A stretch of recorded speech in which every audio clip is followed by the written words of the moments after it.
A very warm welcome everyone. Happy to see you in another lecture of cardiac pathology. We are going to discuss about rheumatic heart disease. It's a quite important topic in both entrance and university exam point of view. But don't worry, I have made this topic as concise as possible so that you can easily understand. Before moving to the topic, let me start with the scenario. Suppose a child is getting streptococcal infection. Can you say what are the manifestations of it? Yes, you are right. It's pharyngitis and tonsillitis. Whenever foreign body is invading our body, it will produce an antigenic protein against our body, and our body will produce antibodies against those antigenic proteins. The problem here is similar antigen of streptococcus is present in our heart also. So after some days of streptococcal infection, our antibodies which are produced against streptococcal antigens affect our cardiac antigens also, so our valves are damaged. This is the overview of this disease. Now moving on to the topic, I am going to give a brief introduction of the disease and I am going to explain about the pathogenesis and morphology, how it will be looking in acute condition and in chronic condition. Then we are going to discuss about clinical features, then diagnosis, how it is diagnosed, and clinical manifestation and some of its complications. Now let's discuss about the introductory part. The first coming disease is the rheumatic fever. It's an acute condition and it's immunologically mediated condition also, because our body own immunity will produce this condition, and it's a multi-system inflammatory disease. On long-standing non-treated rheumatic fever will leads to rheumatic heart disease, so it's a chronic condition. Rheumatic heart disease is characterized by deforming fibrotic valves of the heart, so it's a fibrotic valvular disease. The most common valve affected here is the mitral valve. This is most important to remember. It's a genetic factor because not all people who are having streptococcal infection develops into rheumatic heart disease. Only 3% of the affected individuals develop into rheumatic heart disease, so it's a genetic factor. This disease usually occurs in children between 5 to 15 years of age. It usually occurs between 10 days to 6 weeks after a group A streptococcal infection. It may also sometimes occur even years to decades, so that we can also see this disease in the middle and later stages of life also. Now let's discuss about the pathogenesis of rheumatic heart disease. As I said before, there will be group A streptococcal infection, which will lead to its manifestation pharyngitis and tonsillitis. In genetically susceptible individuals, there will be immune response which will activate the CD4 helper cells and causes antibody production. This antibody acts against the streptococcal M protein. Now what's this streptococcal M protein? This is the antigen I said before that is produced by the streptococcus against our body, and this antigen is attached with the antibodies, and after that activation of complement, cytokine production, everything happens, and 2 to 3 weeks later this antibody attacks the cardiac self antigens. Now why this antibody attacks these cardiac self antigens? Because cardiac self antigens resemble the streptococcal M protein, so it attacks the cardiac self antigens and rheumatic heart disease symptoms are produced. Now coming to the morphology, how an acute rheumatic heart disease heart looks like.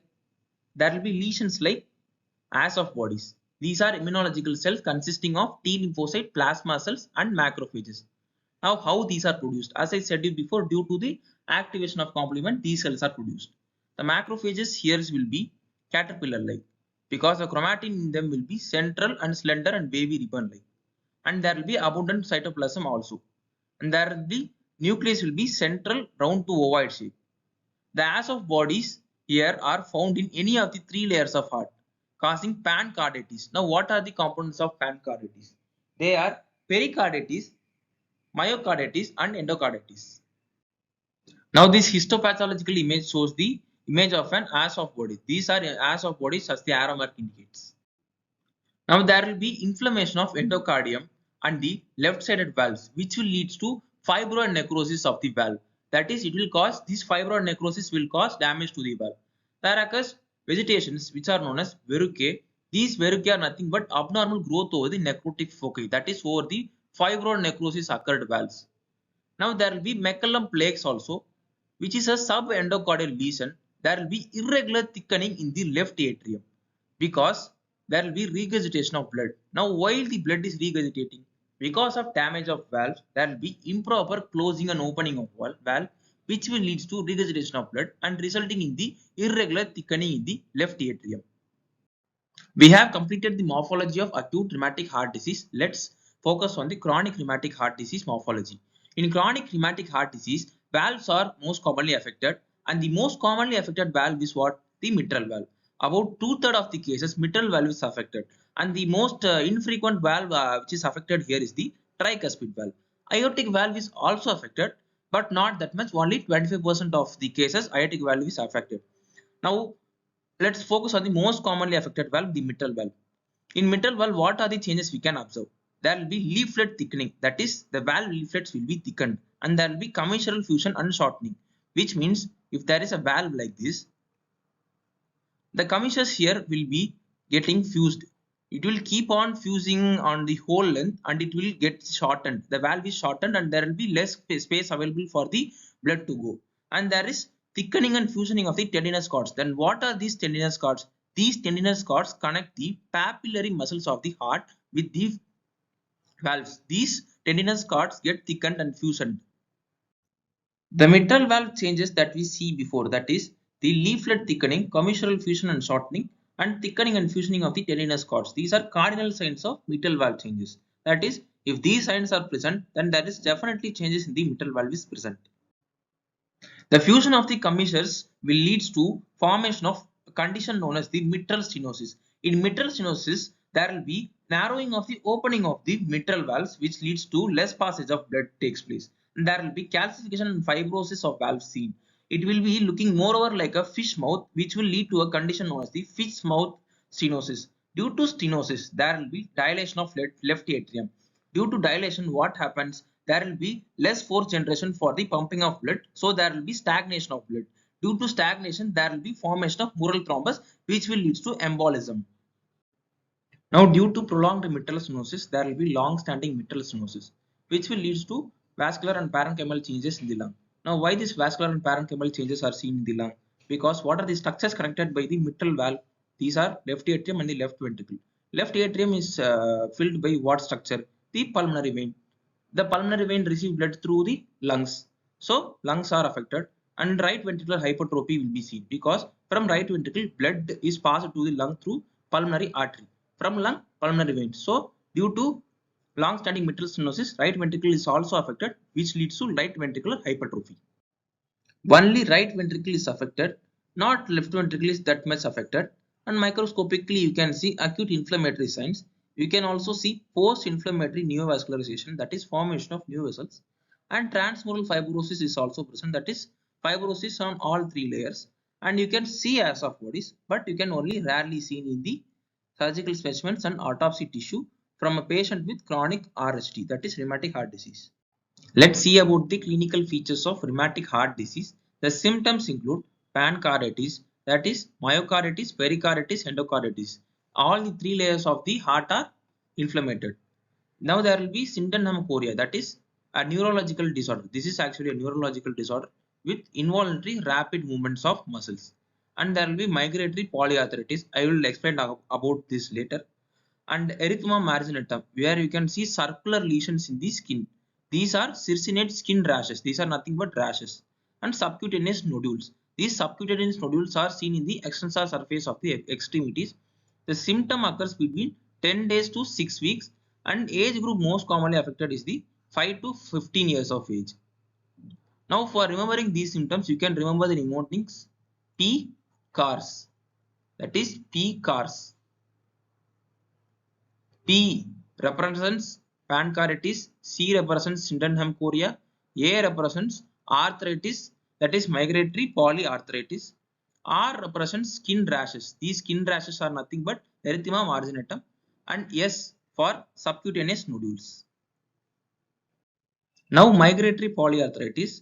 What is migratory polyarthritis? It is nothing but pain and inflammation of joints.